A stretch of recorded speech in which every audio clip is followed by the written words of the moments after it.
Kasvetli günlerimden biriydi. İntihar etmek için uçurumun kenarına vardığımda rüzgarın ve dalgaların sesini dinlemeye başladım. Yanıma kimsenin geldiğini duymamıştım. Yabancı bir ses bana doğru, "Neden gelip bir çay içmiyorsun? Biraz konuşuruz. İstersen daha sonra buraya tekrar gelirsin," dedi. O kadar nezaketle söylemişti ki onunla çay içmeyi kabul ettim. Meğer o gün hayatımın son günü değil, dönüm noktasıymış. Bu videoda yüzlerce insanı intihardan vazgeçirmeyi başaran gerçek bir kahramandan bahsedeceğiz. Çayınız hazırsa Don Ritchie'nin hikayesi sizlerle.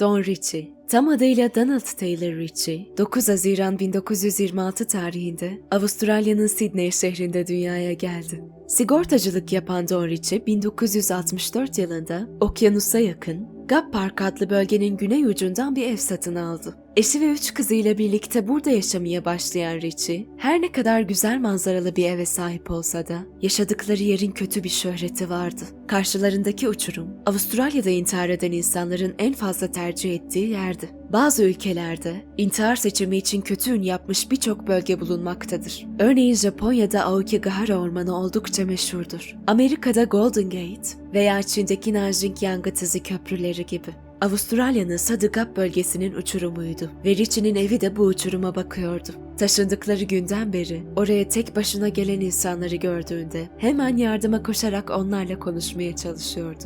Don Ritchie bu durum için basitçe şunu söylemişti: "Onları öyle görüp de hiçbir şey yapmadan duramazdım."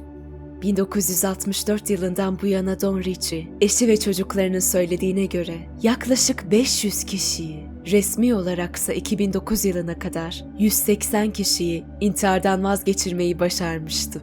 Mütevazi evinde sık sık uçurum kenarını gözleyen Don Ritchie, şüpheli bir durum gördüğünde hemen koşmaya başlıyordu.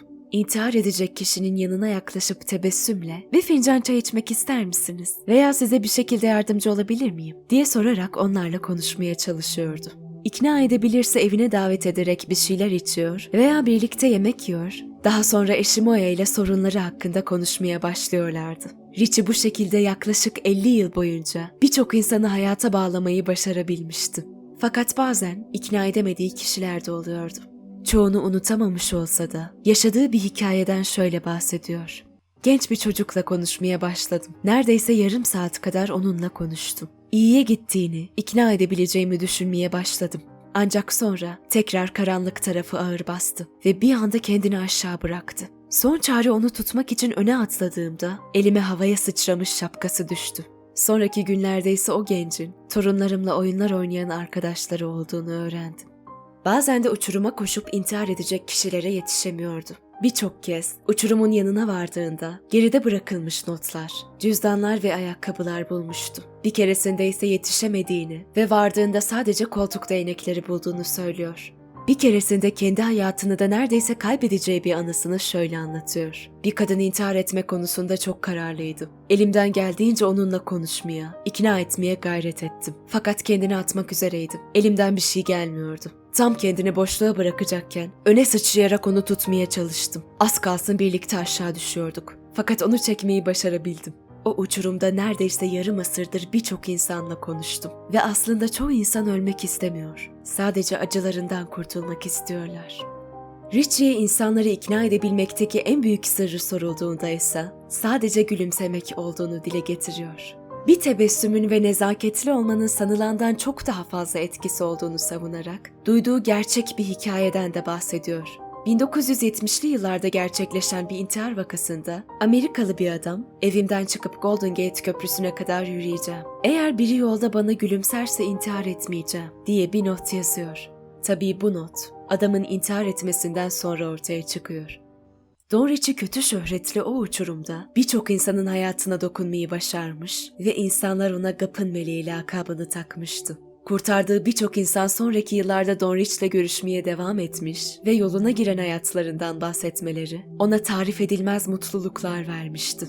2006 yılında ülkesi Avustralya ise yaptıkları için bir onur ödülü olan Avustralya Nişanı madalyasıyla Don Ritchie ödüllendirmişti. 2010 yılında ise eşi Moya ile birlikte Avustralya'da yılın vatandaşı ödülüne layık görüldü. Gerçek bir kahraman, Gap'ın meleği, uçurumun nöbetçisi gibi lakaplarla anılan ve yüzlerce insanın hayatına dokunan Don Ritchie, 13 Mayıs 2012 tarihinde 85 yaşındayken hayatını kaybetti. Ondan geriye ise bizlere ilham verici bir hayat hikayesi miras kaldı. Don Ritchie'nin de dediği gibi, gülümsemekten vazgeçmeyin. Bazen küçük bir tebessüm büyük etkiler bırakır. Videonun daha fazla kişiye ulaşması için beğenebilir ve içeriklerimizden haberdar olmak için kanalımıza abone olabilirsiniz. Bir sonraki videoda görüşmek üzere. Bilgi güçtür.